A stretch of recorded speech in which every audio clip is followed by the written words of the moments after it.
If you got hit by a bus tomorrow, could your business run without you for a week? Honest answer for most investors is no. The reason comes down to 5 documents.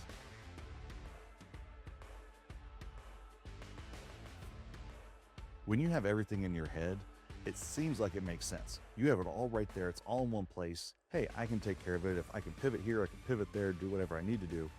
But what does that do? It caps your growth. You can't have bring on a team member and have them automatically know what you're thinking, know what you would do in this situation, know what you would do in that situation. So you're automatically capping your growth. You can't grow any larger than you have now. Maybe you do have a partner. Maybe you have somebody that works with you that y'all sync really, really well, and y'all can kind of get that, kind of telepathy almost going on. That's great. What happens when we need to go to 3? What happens when we need to go 4, 10, 50? It's lost. It's chaos. Things are going to fall through the cracks. You're going to lose money. You're going to piss people off. It's not good.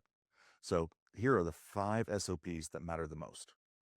Number 1, lead intake and qualification. You have to have a process for when it starts. Okay, a lead comes in. How is the phone answered? When is it answered? What questions are asked? More importantly, what questions are not asked? There's going to be certain things that you don't want to ask the seller too early. You want to build up the process, go through and get those things in the right order of what you're wanting. That'll get the most information for you.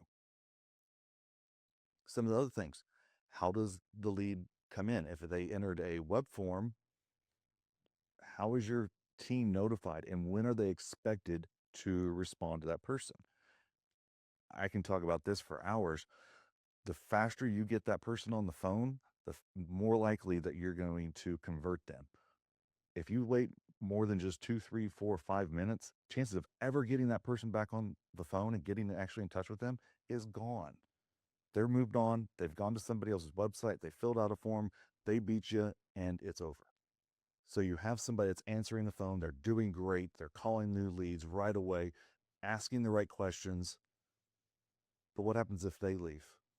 Are they noting that? Are they logging it somewhere? Now, I'm not saying write novels about anything. No, you don't need to go that far, but you need to have a system and a process for entering your notes. Entering, the key things that for them, they may tell you certain things that are very, very valuable to the situation. They are moving into a nursing home or somebody passed away or they're facing a tax sale or a foreclosure sale in 2 weeks. Those are very, very vital things. Something else that people forget about or just overlook are those little details. I was just hitting the big ones. Those little details like their dog's name is Fluffy and Fluffy is diabetic. Later, when you follow up with that person, if you bring up Fluffy and, how does Fluffy do with insulin shots or whatever the case is, that really shows a connection with that seller and that can make a huge difference. So you need to have a process in line for where notes will be stored, when they will be stored. You don't want the person waiting till the end of the day to put in all their notes. They're going to forget a lot of the details. And then where you can go retrieve those. There's no point in chasing dead leads. You need to have clear disqualification criteria. If somebody calls and says, yeah, I want to sell my house, but if you give it to me, only if you give me $750,000 or $1 million, and you're like, this is a $50,000 house. There's no point in moving forward with them, okay? You need to have your team know exactly where that line is and what they should do with leads when that happens. If somebody's looking for retail, maybe in your business, you have a SOP, part of your SOP, that you refer that person to a realtor. Maybe you're a hybrid agent investor and you could list the property for them.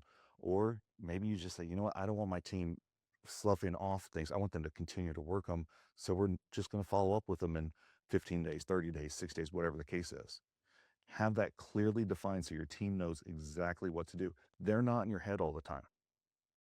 Second, property valuation and offer SOP. Okay. COVID changed so many things, and there are so many investors now. It's very common to be virtual. Nothing wrong with it. You have to have a consistent way of evaluating the properties, though. You can't offer on some without seeing pictures and others you have and go back and forth. You need to have, there's always going to be weird circumstances that happen, okay? But you need to have an actual process. When you look at the photos, what are you looking at? If I'm looking at photos of a house and a new person that I just hired is looking at photos of a house, we're going to look at different things. They may look at the trash on the ground and be weirded out by it. We don't care about the trash. We don't care about the junk. We're looking for those structural things, the things we're actually going to take care of. Cleaning out junk is easy. The floors are nasty. Okay, great. Here's what we need to do. Here's what our process is. This is what we're assigning X amount of dollars to flooring, or we can go lots of different directions there. So with your property valuation, first thing you need to do is have your ARV. How are you determining the after repaired value? Second, how are you determining the repairs? What needs to be repaired? How much is it going to cost? If you don't give your team explicit guidelines on those two things, you're going to get two people that on the same property will have completely different values on the ARV and then also on the rehab. Next, how do you create your offer? So you have your ARV, you have your repairs, you may have what you think you can dispo the property for, or whatever the case, wholesale, whatever the case is. Is that set in stone? And then once it is, let's say it's 70% of ARV minus repairs, or 75% minus repairs, whatever the case is, what happens if they're negotiating with the seller and the seller wants 1% higher? Are your acquisitions agents allowed to go up that 1%? If so, when? And if not, what do they do if they're at that point? You need to have those strictly defined. Another mistake I see people make is they don't identify the dispo method before they make that offer. Now, there's times that it may be very close on offer of wholesale, wholesale, flip, or hold. But what will happen more often than not is if you don't have that clear distinction in mind, the rehabs will be different, your ARVs will be different, and you're going to end up getting something you think, oh, I'm going to flip this, and you find out, oh, no, they evaluated it as a rehab for a rental. Well, oh, it's going to be another $50,000 to rehab this for a flip. Okay, that blows us out of the water. That's how people end up with rentals that they thought they were going to flip. So you have to have that in process. All of this should be in one document. Third, contract to close. So you get the contract. What happens now? This is a huge thing. So many wholesalers and flippers I know that buy directly from seller drop the ball here because they don't have a clear path. They may wait a day or two to send it to title. The biggest thing is they don't communicate with the seller after they get the contract. They assume title's going to take care of it. You may have a TC and the TC's taking care of it, but have to make sure that they are communicated with on a regular basis and they know what's going to happen. Have that in the document. Next, if you're flipping, you have to be very organized. If you're just giving things to contractors saying, hey, go give me a bid for this property and I'll pay you whenever you ask, you're going to lose tons of money. You need to give your contractors a clear scope. You need to have a clearly defined payment schedule. Never prepay for things. Never prepay. I can go on for a long time on the lessons learned that we've done with this. You have to have a contractor and rehab management process. Now, the SOP that most investors skip is once you've sold the property, going back and evaluating that deal. How did it go? What went right? What went wrong? There's a reason why high-level teams of all kinds do this. Hospitals do it. Operators do it.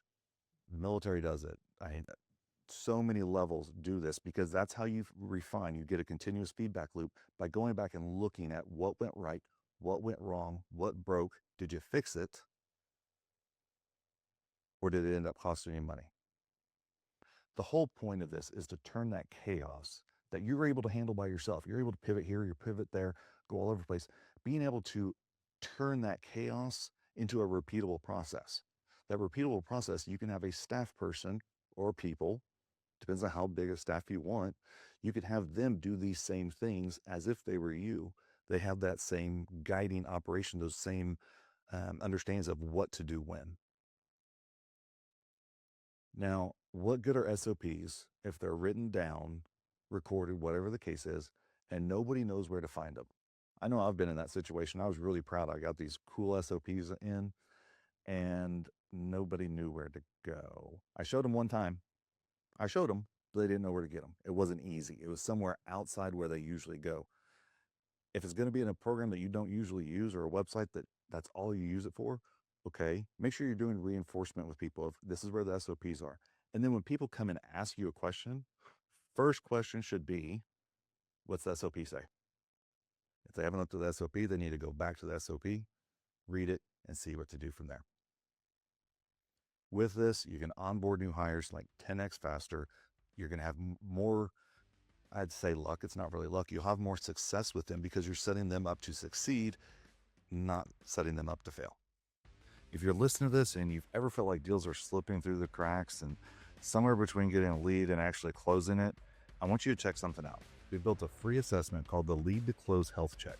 It takes about 6 minutes. It scores your operation across the 8 things that decide whether your leads actually turn into deals, and it gives you a personalized report on exactly where you're leaking and what to fix first. It's totally free. Go grab it at leadtoclosetest.com.